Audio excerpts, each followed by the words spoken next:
Semangat pagi para sales Indonesia, kembali lagi di channelnya Coach Antonio Sarif. Halo, apa kabar semua?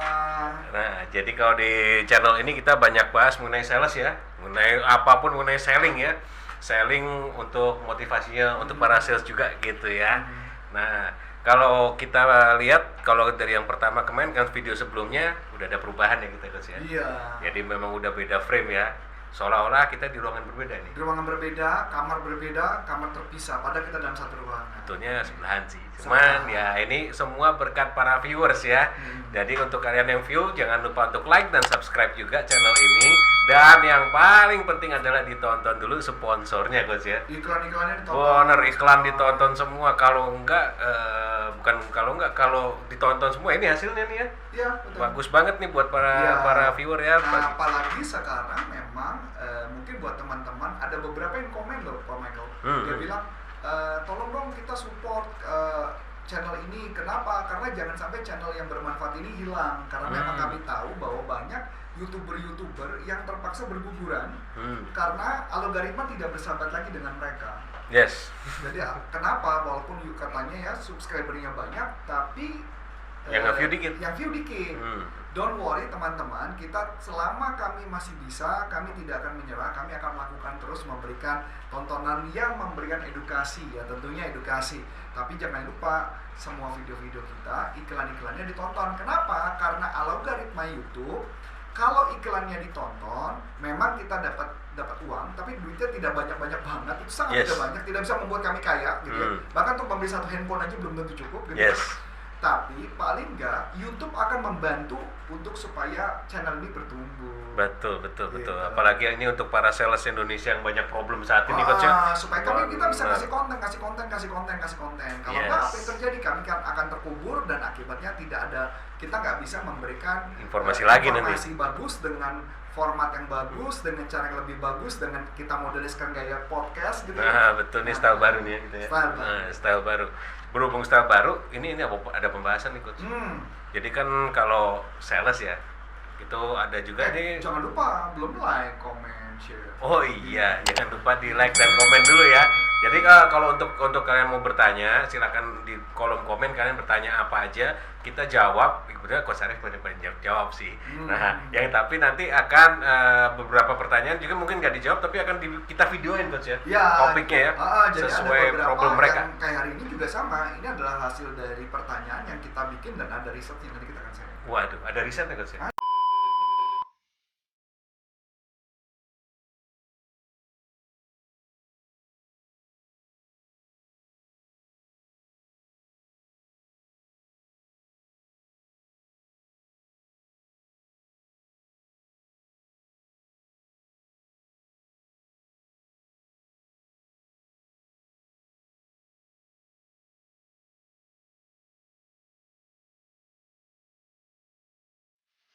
Nah, kayak gini kalau kemarin ya, ada yang bertanya kan kalau semisalnya kita Coach, kita udah mau bikin proposal untuk calon customer nih, untuk calon klien ya, belum jadi klien, calon. Nah, kita bikin proposal, gimana sih caranya Coach agar proposal kita itu paling nggak dilirik lah. Dilirik aja, disimak aja. Disimak, terus dibaca gitu. Ini menarik nih Pak Michael. Kebetulan beberapa tahun yang lalu saya pernah belajar dengan salah satu pakar persuasif yang sangat terkenal banget, namanya Kevin Hogan. Waduh, Kevin Hogan mah jago seduksi juga. Subliminal ya. Dan ketika saya belajar dengan beliau, saya belajar di Las Vegas, belajar di influence bootcamp. Waduh, ini di Vegas loh nih. Vegas, ini nggak murah ilmunya ya. Nggak murah. Berangkat aja udah mahal, apalagi ambil pelajarannya. Ketika belajar sama beliau, dia menjelaskan tentang satu teknik yang sangat menarik, yaitu adalah ketika mengirimkan proposal, buat sesuatu yang membuat orang mau ngelihat proposal kita. Buat sesuatu yang agar orang melihat. Nah, contoh satu.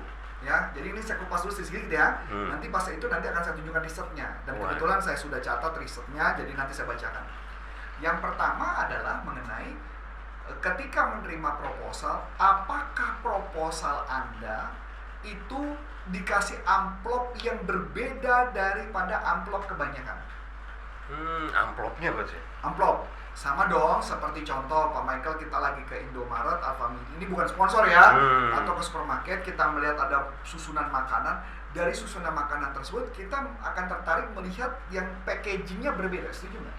Setuju banget. Ya, packagingnya beda sendiri, kita ambil, kita penasaran.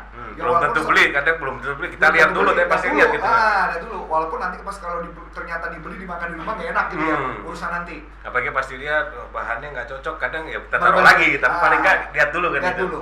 Nah, berarti gaining attention pertama adalah ketika mengirimkan proposal pasti dalam bentuk amplop. Dan amplop, kita kalau bicara amplop ya, amplop rata-rata warnanya apa? Putih dan amplop coklat. Udah cuma dua. Nah, saya dulu pernah Pak Michael melakukan ini, metode ini sekitar beberapa tahun yang lalu juga. Saya mengirimkan proposal itu batik. Waduh, amplopnya batik kok? Batiknya bener-bener bukan batik yang semua batik. Itu kan sama, kalau batik kan sama kayak map kan bisa juga ya. Betul. Nah, batiknya saya bikin desain khusus di depannya gitu, saya bikin desain khusus dan ada tulisan confidential. Wah, udah rahasia pakai batik. Dari jauh aja lihat amplopnya batik dipikir mau ke undangan itu proposalnya. Nah, yang menarik lagi adalah batik yang depannya warna putih, belakangnya batiknya warna orange. Waduh, eye catching banget di orange. Nah, jadi ketika mereka menerima ada confidential, maka apa yang akan muncul? Penasaran dan dia membuka. Iya, rahasianya apa sih? Rahasianya apa?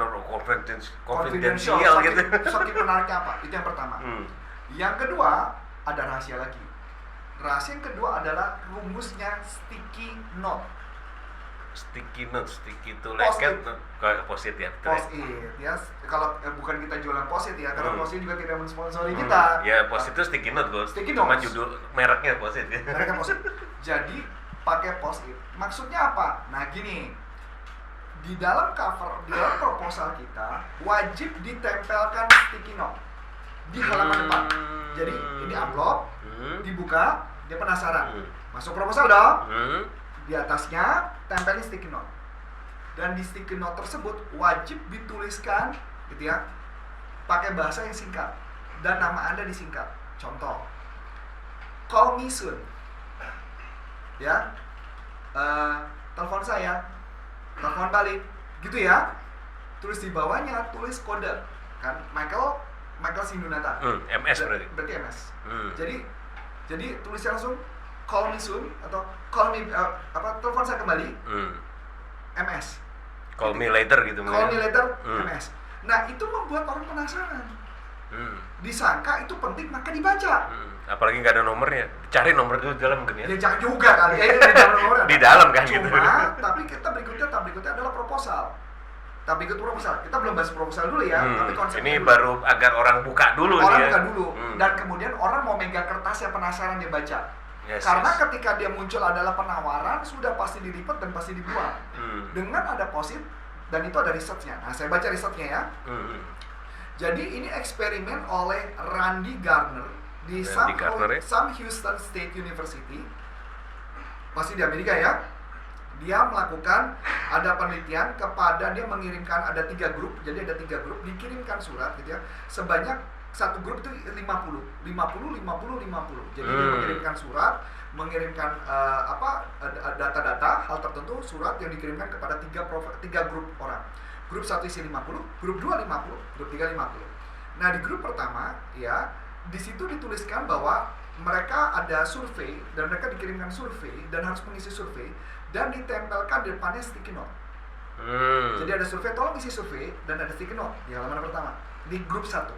Di grup kedua adalah mengirimkan survei ya, ada tulisan tangan di cover letter ya, dan kemudian tulisan tangan di cover letter ya, kemudian ditempel juga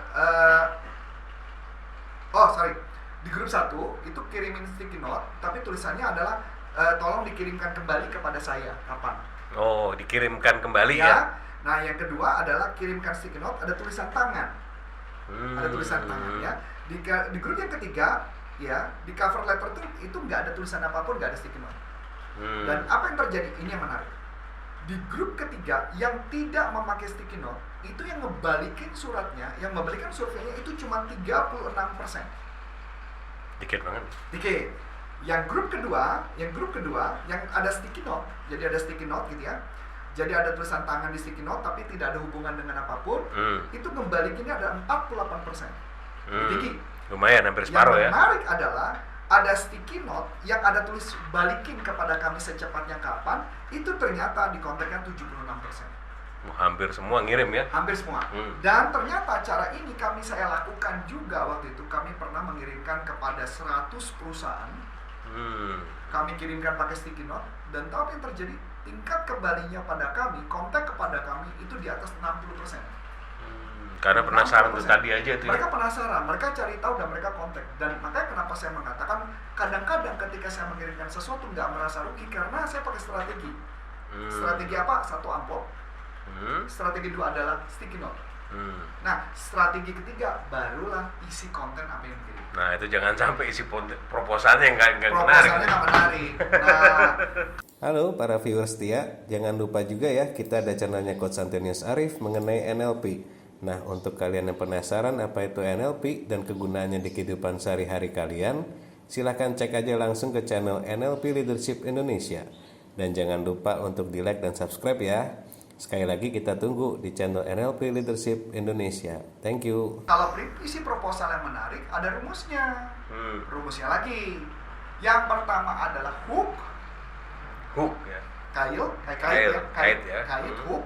Bukan pukulan hook ya. Bukan ya. Yang kedua adalah related.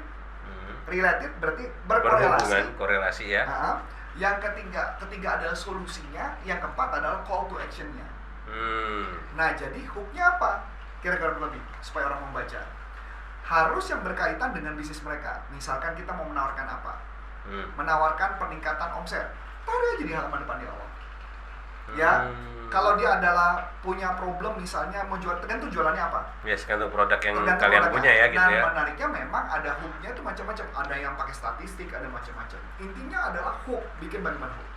Kedua adalah related dengan bisnisnya mereka. Dan kenapa kita percaya, yang ketiga baru solusi. Baru yang terakhir adalah telepon ke siapa. Yang lebih parah adalah kirim semua tanpa kasih nomor telepon. Ya, sama aja bohong mau kontak kemana gitu ya. Betul gitu. Nah, jadi dari gambaran ini saya sambil minum ya Pak Michael ya. Boleh, Haus boleh. banget ini kayaknya. Jadi dari gambaran ini adalah inilah cara menarik perhatian kepada seseorang supaya mereka mau minimal membaca proposalnya. Yes, minimal lihat dulu, buka gitu kan ya. Begitu ini penasaran di dalamnya apa isinya ya. Betul. Jadi minimal itu. Jadi kalau misalkan Anda coba Anda lakukan riset sendiri, Anda lakukan percobaan seperti itu, lihat nanti hasilnya seperti apa. Nah, Pasti akan ini berbeda. kayaknya para sales-sales udah mulai pengen pakai skill semua ya. Ya. Apalagi biasanya yang paling banyak kirim proposal tuh mungkin sales properti dan otomotif Ya, biasanya. tapi ingat ya, jangan kirimnya nanti di situ adalah cuma brosur langsung jualan. Nah, itu jangan ya. Jadi direlatetin, jadi ada rumusnya. Itu ada rumusnya, ada tadi yang tadi hook, related, kemudian solusinya apa, kemudian call to action. Jadi Ya. korelasi dengan produk yang kalian punya itu ya. Oke. Jadi semoga dari Coach Arif bisa menjawab pertanyaan itu ya, proposal Bisa, tadi ya. bisa. Dia kan tanya gimana caranya ke proposal kita Minimal dilirik. ditolak. Mereka dilirik gitu ya. Dilirik Lihat, ya, bukan targetnya dia jualan dulu, belum, saya lirik dulu. Ya, kalau dia jualan jualan baru nanti kita bahas nah, lagi. pertanyaan menarik. Gimana kalau ngirim proposal di email? Nah, email kan sama Gimana aja. kalau kirim proposal di WhatsApp? Supaya dilirik. Nah, itu. Rumusnya gampang. Tetap kalimat pertama hook. Tetap hook. Hook itu artinya apa? Bikin headline yang bisa membuat orang tertarik untuk mau membaca. Jadi agak aneh dikit nggak apa-apa Coach. Gak apa-apa, misalnya contoh ya, kami melakukan riset kami melakukan riset 1 tahun belakangan ini 76% perusahaan mengalami kendala bla bla bla bla bla bla. Dan kami menyadari bahwa itu tidak mudah buat diri kita untuk balikin kayak gitu. Ada kepentingan di sana. Jadi dia mau baca lebih lanjut. Jadi ada penasarannya dulu ya. Penasaran, istilahnya ada stopping power-nya. Gitu Pak. Dapat ya? Kalau WhatsApp? Kalau WhatsApp sama. Sama.